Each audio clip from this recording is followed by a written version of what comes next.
Max Holloway, thanks so much for joining us on Fox Sports Australia. Thanks for having me, man. It's been 2 years since you last fought for the belt. How exciting is it to be back in the headline position in the co-main for a championship? It's exciting, you know. It's been 2.5 years from when we first met in this building, you know. So I mean, big fight, you know what I mean. A pro Hawaii card. This is the 9th island, and Las Vegas is called the 9th island for a reason, you know. So pro Hawaii card, you know. I got 5 title wins. To make my 6th title win with all my friends and family around, and it being Alex, it's the cherry on top. In that time away, you fought Calvin Kattar and Yo-Yo Rodriguez. I'm wondering, Max, what did you learn from those fights, and how important were those wins for you?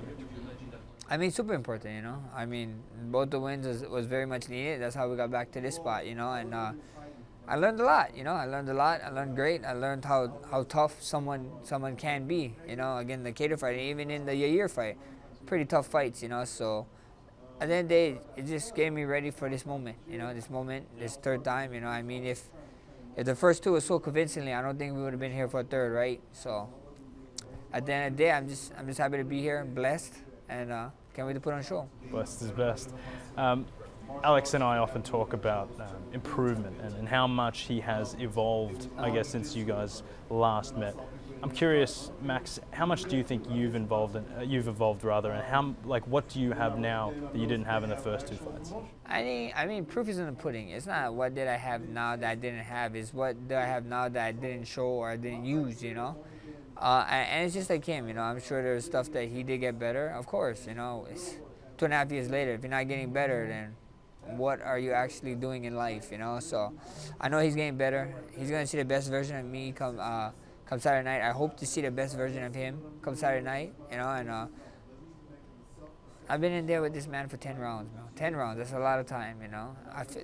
The way I feel mentally, physically, I feel so good, man. I'll be surprised if we go past 3 rounds.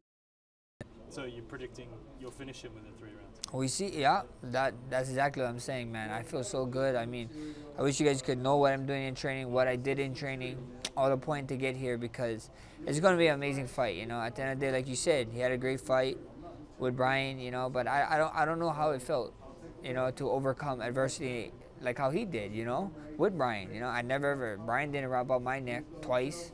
Brian didn't drop me with a punch, you know.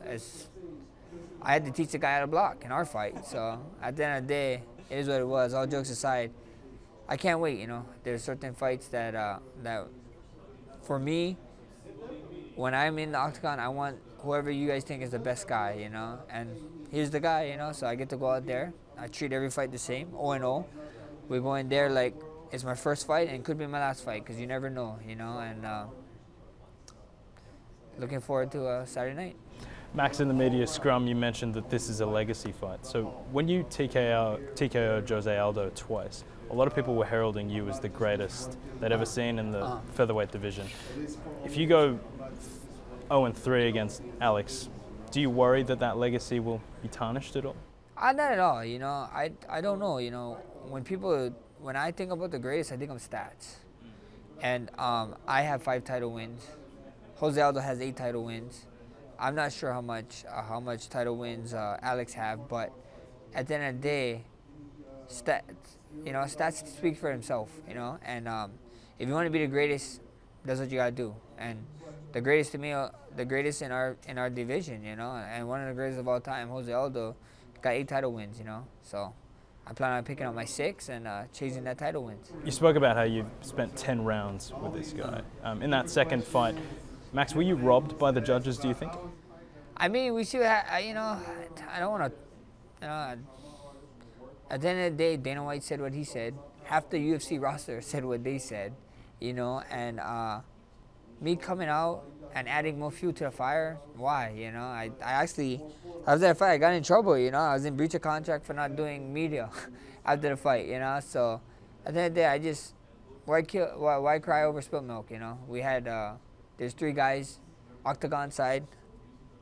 They went the other way. There's nothing I could do about it. I would complain about it. No, you know, workers work. Winners focus on winning, and that's what I did. You know, we're back here, and like I said before, if the first two was so convincingly, we wouldn't not be here for a third time. You know, there's a reason why we're here, and I'm blessed to be here, and I can't wait. We certainly can't wait to see it. What about personally, Max? We saw you guys on UFC Embedded, and you guys seem to be pretty cordial with each other and very, very respectful. Alex sort of turned into the heel a little bit against Brian Ortega. What about him personally? Do you respect him? Yeah, of course, for sure. You know, at the end of the day, I ain't got no problem with him. You know, and why? Why should I? You know, like, I don't. If I got paid to fight him in the parking lot over there, best believe a fight is going down in a parking lot. Like, but we don't get paid. You know, we don't get paid to do that. We get paid to fight in an octagon. There's rules, there's regulations, and I'm only a couple of days out of that, you know. So what am I gonna do? Screw that up? Screw that opportunity of taking care of my family and stuff for hating a guy for no reason? Like, I get to punch you in the face at the end of the week. Like, it's fine, it's cool, you know. I see you in a couple of days, my man. I often speak to fighters, one of whom is Taito Iwaza. He says he doesn't care about the belt. A lot of fighters say, sort of share that belief. They just like to fight, make money. It's what they do. What about you, Max? Do you care about the belt? How much emphasis do you place on, I must be champion, I must have it around my waist? Zero. I mean, I am a champion. I carried myself as a champion before I got in the UFC. I carried myself as a champion when I was 0-1 in the UFC. I carry myself as a champion in front of you right now, you know. At the end of the day,